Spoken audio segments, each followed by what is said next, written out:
علیکم ناظرین، welcome to our channel.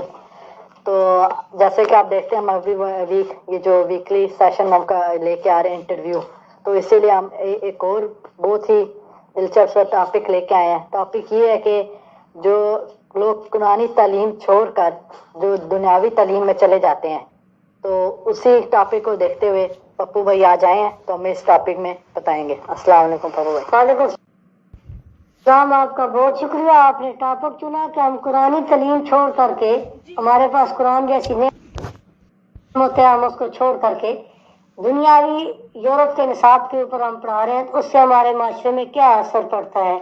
دیکھیں، اس کا بہت بڑا اثر ہے۔ ہماری بد نصیبی ہے، ہمارے پاس خوش نصیبی یہ ہے کہ ہمارے پاس قرآن پاک جیسی نعمت ہے، اور بد نصیبی یہ ہے کہ ہم اس کو چھوڑ کر کے ہم کسی اور مقصد میں لگ گئے۔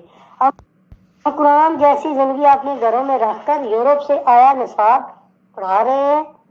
جس نے پیسے کمانے ہوں وہ لکھ دیتا ہے کہ جی انگلش میڈیم سکول، آکسفورڈ کا نصاب۔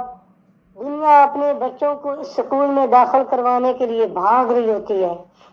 ایسے ایسے سکول بھی ہیں جہاں یہ ایک مہینے کی فیس 60 ہزار روپیے ہے۔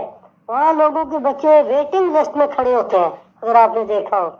جس دیش کے کروڑوں بچے رات کو بھوکے سوتے ہیں، ماں کی خوش چھاتیوں میں دودھ تلاش کرتے کرتے اور روتے روتے سو جاتے ہیں، اور ایک آدمی اپنے بچوں کو ایک خشک روٹی کا ٹکڑا بھی نہیں دے سکتا، اس دیش کا بچہ 60 ہزار فیس دے کر سکول پڑھ رہا ہے، تو اس سے بڑا ظلم اور کیا ہوگا؟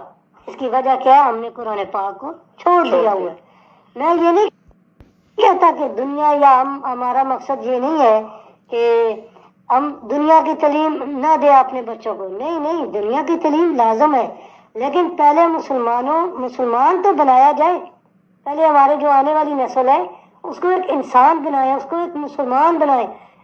دنیاوی تعلیم لازمی ہے، وہ دینی چاہیے، لیکن ساتھ ساتھ ہمیں اپنے گھر میں اپنے گرد و نواح یعنی اپنے بچوں کو ایک انسان بنائے، ایک مسلمان بنائے، ان کے اندر ایک احساس ہو کہ یہ ساتھ ہمارے پڑوس میں کیا ہو رہا ہے۔ پہلے انہیں یہ تو پتہ چلے کہ میں کون ہوں، یہ بات انہیں سمجھا دی جائے، پھر وہ ڈاکٹر بنے۔ ہم ڈاکٹر بناتے ہیں یعنی انجینئر بناتے ہیں، یہ تو پہلے پتہ چلے نا ان کو کہ تاجر بنیں گے، تو ان کو پہلے یہ پتہ چلے کہ میں ایک انسان ہوں اور میں مسلمان ہوں، اور میرا کیا حق ہے، اور اس معاشرے کا میرے اوپر کیا حق ہے۔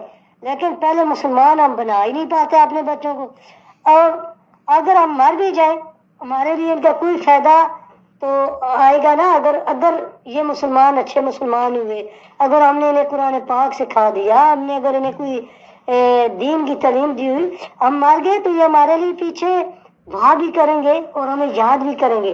اور اگر ہم ان کو قرآن پاک کی تعلیم دیں گے اپنے بچوں کو، تو اس سے کوئی دنیا میں ہلچل نہیں آئے گی، دنیا کا ایک اچھا ماحول بنے گا۔ ایک قرآن جو ہے وہ انسانیت بھی سکھاتا ہے، اسلام بھی سکھاتا ہے، ہمدردی بھی سکھاتا ہے، بیچارہ بھی سکھاتا ہے، دوسروں کے حقوق بھی سکھاتا ہے۔ ہمیں قرآن پاک کو اول رکھنا چاہیے، قرآن پاک ہمارے نصاب میں آنا چاہیے، ہماری یونیورسٹیوں میں، ہمارے اسکول کالجز کے اندر قرآن پاک کا ترجمہ تفسیر ہونا چاہیے۔ اس سے جو ہے ہمارا ایک اچھا معاشرہ ہوگا۔ ہمارا کیا ہوا؟ ہم نے قرآن کو چھوڑ دیا، ہم یورپی نصاب یعنی دنیاوی نصاب کے پیچھے لگے، ہمارا آگے کا آوا ہی ختم ہو گیا، پورا آگے کا آوا ہی بگڑ گیا۔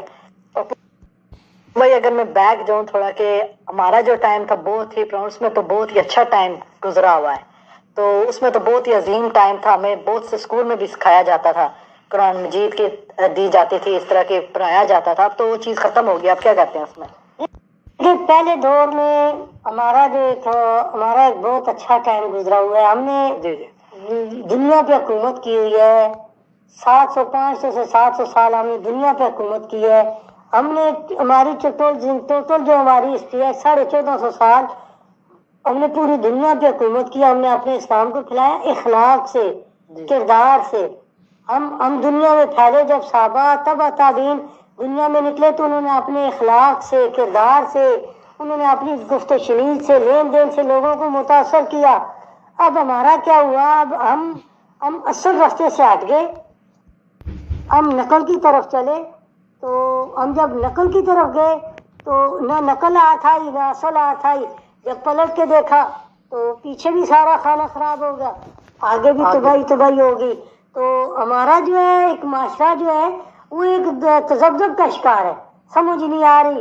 ہم فرقہ واریت میں بھی بٹے ہوئے ہیں، ہم بہت سارے علماء کو بھی نہیں مانتے. ایک مولوی اگر کوئی فتویٰ دیتا ہے یا کوئی بات کرتا ہے، ہم پہلے یہ دیکھتے ہیں کہ یہ کس مسلک کا ہے، کس مسجد کا ہے، کس امام کا ہے، فالور ہے. ہم تو اس کی پہلے بات کو بھی، صحیح بات کو بھی ماننے کے لیے تیار نہیں ہے، کیوں ہمارے اصل میں دماغوں کے اندر ایک یہ شروع سے ایک نفرت بڑھ دی گئی ہے. جب تک ہم اسے نہیں نکالیں گے، ہم اپنے آپ کو صحیح راستے صحیح طرح سے دین کے لیے، اسلام کے لیے اوپن ہو کر کے، یعنی ہر مسلمان کو کھل دل سے ایکسیپٹ کرنے کے لیے تیار نہیں ہوں گے، تب تک ہمارا کچھ بھی نہیں بنے گا.